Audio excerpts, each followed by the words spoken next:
Hey everybody, Brian here from quantlabs.net. I'm going to show you a demo of a code-generated Simulink model with the code in C++ running with a client code to connect into Redis. Now, to get to this point, because it's Linux, it's a real B-I-T-C-H. Some people don't like swearing, so as they say in the States, a bitch. Alright, so let me show you what we got here. Okay, so we come into Simulink, right? Or sorry, in the Matlab, we've shown that.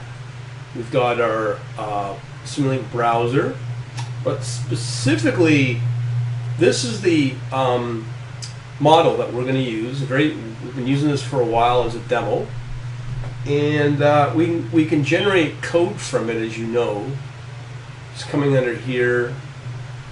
Code generation. Now, if you haven't seen noticed by now, we're in Linux. Now I'm using Linux, and you're probably going to see more Linux, and Ubuntu especially, because of Redis. It doesn't play nice on Windows. Microsoft has its own implementation, but it's now backdated to 2.8, and that's kind of ancient times because the 3.0 and above is light years ahead, where it includes failover, redundancy, that sort of stuff.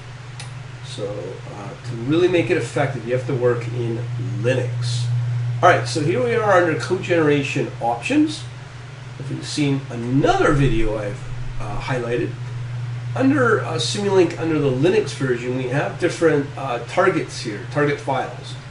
We have ones for specific to Visual Studio. Obviously, we're not using Visual Studio. We're using this tool chain here, which is a new GCC, G++ tool chain, where we're using 4.48, and runs nice. So just build the code, and I've shown that millions of times now, right? Hopefully you've seen that. Alright, so let's talk about what's the difference now.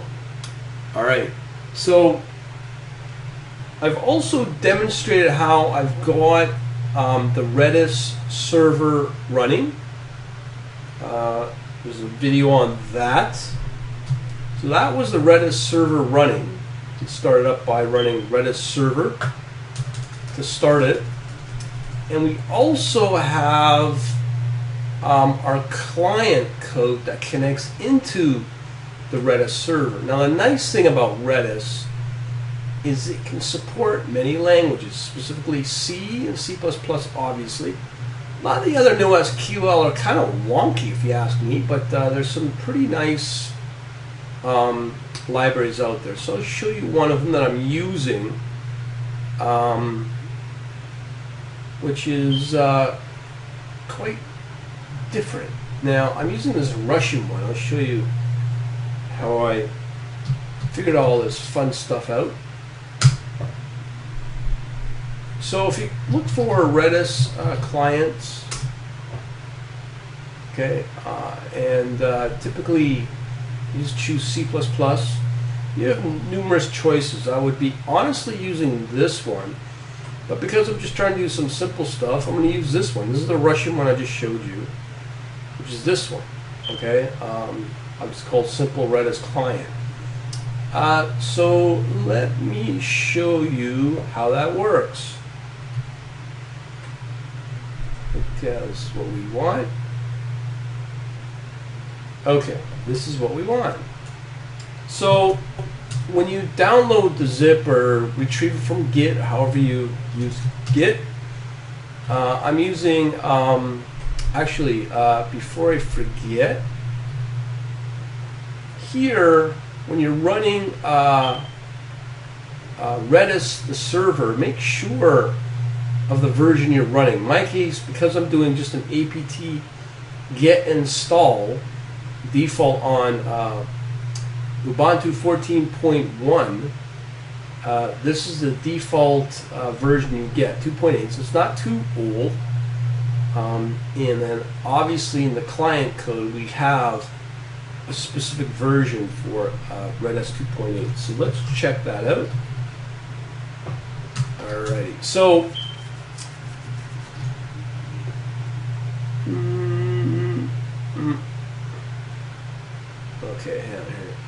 2.4, Redis 2.8. There we go. Okay, let's take a look at this simple file. Now, some of the fun stuff is just trying to compile the GCC. So I'm doing a very simple little, I'll show you that in a minute actually. Let me just pull up the main here. Alright, so it's just doing some simple stuff, connection to the server, local, authorization, blah blah blah. If there's an error, print it out, and then create some mapping keys and so on and so forth. So it does some interesting things with Redis when the Redis server instance is running. That's all it's doing. The nice thing is there's no wonky libraries that you're dealing with. It's a very, as I said, simple code where we have the header and the CPP C++ file with the main C++ all together in one file. No funky library stuff going on. We have to go through extra steps. So running, just go G++ CPP, and I'll run it. You'll get a bunch of warnings. I just ignore them because we're just testing it. But here in your Redis client, I would highly recommend to use a better client, a Redis. As I said, to really use this one. I think this is the recommended one, or this one, which also includes all the 3.0 of Redis functionality, pooling, high availability, and some pattern demos. So be aware of that. We're just doing this for demoing purposes, okay? So knowing all that, that's how this particular Redis client works, a simple one. Okay, so let me run it as is. Okay, there you go. It's all running, does the test, prints out everything.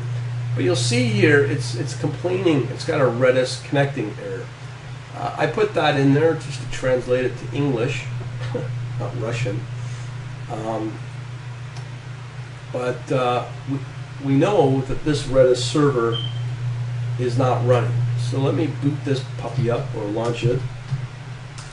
And let's go Redis server. And that's it. Redis is now ready to accept connections right here, okay? So if I run Redis with that, see it's running and there is no error. So we know that that is connecting and running no problem. Okay, cool. So now let's go hop over to our generated code, which is this one. Now, a big reminder to everybody who I'm hoping you do watch my other videos. When you generate code from Simulink, what you need to do is you need to understand that your target is really important, because I keep hammering away. We have the two different languages. I'm going to stick with C++ for now. We have our ERT-TLC target, and then there is the other one that I've mentioned called GRT_TLC. Let me show you that. Okay, so this is the one we're using, just the embedded coder. We have another one that creates the Visual Studio C++ solution file, and then we also have this one as well. So we're not going to use either of these. We're just going to stick with this simple one, ERT-TLC. Got it? Cool. So make sure that you are using the correct tool chain. As I said, the new G++ is what we're using. So whatever version, if you're Windows or Linux or whatever, make sure when you generate that you use the correct one. Okay, so let's take a look at the code that is generated from the... Okay, so basically what we got here is we get 3 files. But essentially, I've also added, 2 files. 2 C++ files. We have the main, we also have the test model, which is the generated code of really the Simulink model, and have also added in the simple Redis client, which came from here. Do an ls. I just move this over. Simple stuff, right? Okay. So we've got 3 files here. Let me show you the file in the main, because it's the only place we're going to change the code. So I make this change here. I've added the include of the header, which is obviously this puppy right here, and I've added a new function. Basically, is identical to the one found in main, and I've just added that, made it void, return type with no arguments of void, and that's all it is. It's the exact same function found in here. So if I load up the main, you'll see that the main is exactly the same as in this newly defined function. Pretty cool, eh? And then, of course, we come into our main function. So all we do is we're going to run that new Redis function, and that's all it is. So it's the exact same as what I showed in this main here, okay? That new function that I just showed here, or here. It's the exact same, okay? Very, very simple and stupid, yeah. Okay, so knowing that, all you have to do to compile build is, you'll see there's 3 C++ files. So we'll just go G++ star CPP, runs it. We get the same 20 warnings. Again, we don't really care about these for now. What gets generated is this new AOut file. So we can run it. And what you can see here is we've got the same calls to Redis as before. Not only that, but this little part here is the actual model that's running. There's code-generated stuff from the Simulink. This thing right here, that's the code-generated C++, and that's what it's showing us in an endless loop, basically. So essentially what I'm saying is we have the ability now to have hooks into our Redis at the same time, in the same model that's generated. We can also now access all the code running from the Matlab Simulink code-generated C++ as well. Very, very powerful. Okay, so let me just no smoke and mirrors. We've got this server running, the Redis instant. I'll break it, and I'll run it again. So what we'll say is everything will run except you'll get the one message of error out. So here it says error connecting. That means that the server is not running. Okay, so let me just boot up our server and then run this again.